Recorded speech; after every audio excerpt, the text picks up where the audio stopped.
Just before the start of war, both Arjuna and Duryodhana decide to visit Krishna to convince him to join their respective sides. Duryodhana reaches Krishna's palace first and finds Krishna sleeping. He decides to wait for him to wake up and sits on a stool beside Krishna's head.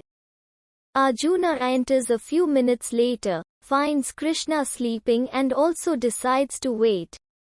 He finds a seat near Krishna's feet. Krishna wakes up after a while and his eyes fall on Arjuna first, as he had been sitting in the direction of his eyesight. And Krishna immediately upon waking up asks Arjuna about the reason for his visit. This enrages Duryodhana, who complains that he came first.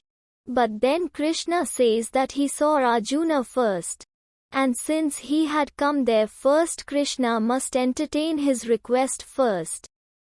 Krishna, who in his heart has already decided to side with the Pandavas, comes up with an ingenious way of reaching a settlement. He also tells Duryodhana that it has been unfortunate that upon waking up his eyes first fell on Arjuna, and as he had already asked Arjuna for the reason for his presence, and hence he was honor-bound to give Arjuna first choice. Duryodhana reluctantly agrees to this.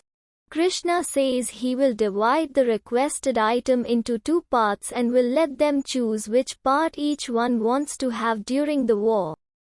This, he tells Duryodhana, is because he is trying to accommodate the request of both his cousins.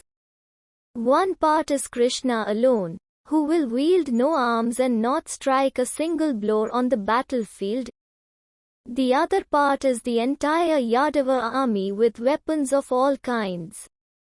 He also tells Duryodhana that it has been unfortunate that upon waking up his eyes first fell on Arjuna, and as he had already asked Arjuna for the reason for his presence, and hence he was honor-bound to give Arjuna first choice. Duryodhana reluctantly agrees to this. Arjuna chooses Krishna and tells him that he willingly agrees to his condition of not taking up arms during the battle.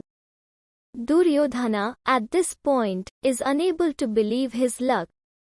He feels that Arjuna has made the biggest mistake of his life. He thanks Krishna for his offer and gleefully leaves the